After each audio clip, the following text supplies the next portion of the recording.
Nakipagsabuatan ka kay Moira. You connived with a criminal. Ginawa ko lang yun kasi pinilit na lang ako. Nakipagtulungan ka pa rin kay Moira. Para ano? Para saktan ako? Para gantihan ako? Bakit hindi na lang ako ang sinaktan mo at ginantihan mo? You knew that other people's lives were at stake. Pero tinuloy mo pa rin. You are worse than Zoe.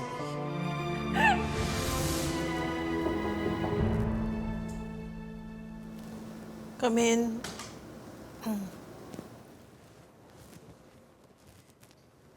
Annalyn, Tita, pwede ko po ba kayong makausap? come here, come here. Yeah. Ano yun?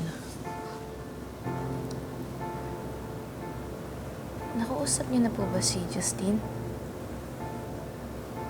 Nagpatawad niyo na po ba siya? Alam naman po ni Justine na mali po yung ginawa niya eh. I'm sorry, Annalyn. But I don't think I can forgive Justine for what she did. Hindi naman simpleng kasalanan yung ginawa niya eh. Muntik na kayong mamatay, hindi ba? Opo, tita, pero pinagsisisihan naman po ni Justine yung ginawa niya. Even so, Annalyn, she has to pay for her mistakes. Ang dapat sa kanya, makulong. Pero tita, She embezzled money from this hospital. She even put the life of Lynette at risk when she used my mobile phone to lure Lynette under Moira's orders, hindi ba? po, Hindi mo alam? Hindi niya sa'yo sinabi bago kanya inutusan na kausapin ako in her behalf? hindi niya po nasabi sa akin yun. Pero sa totoo lang po, yun din po yung hinala ko eh.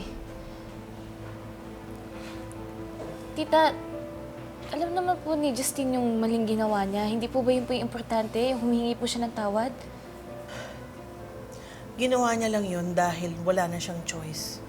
Bistado na siya. You know what? Sana hindi na lang siya nahanap ni Papa. Sana hindi ko na lang siya nakilala.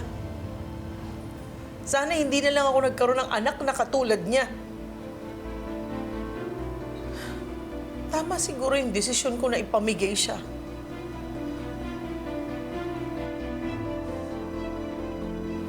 Tita, sa tingin ko po, nasasabi niyo lang yan kasi galit po kayo. Pero hindi po ka naniniwala na kaya niyo pong ipakulong yung sarili niyong anak. Paano siya matututo, Annalyn, kung hindi siya ikukulong? Bakit hindi niyo po siya bigyan ng second chance?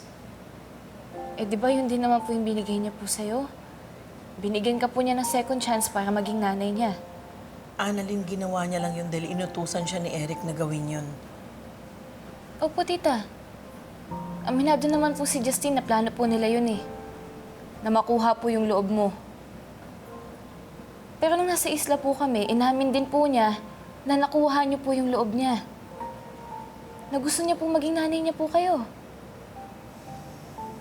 Alam pong galit po kayo kay Justine. Pero hindi po ba medyo unfair na nagagalit po kayo sa kanya? Eh, inuutusan lang naman po siya ng tatay niya. At saka, di ba, hiniling po ninyo na mabigyan po kayo ng chance na maging nanay po sa kanya? Di ba, parte po ng pagiging nanay yung papatawarin niyo po yung anak ninyo kahit ano pa pong ginawa niya?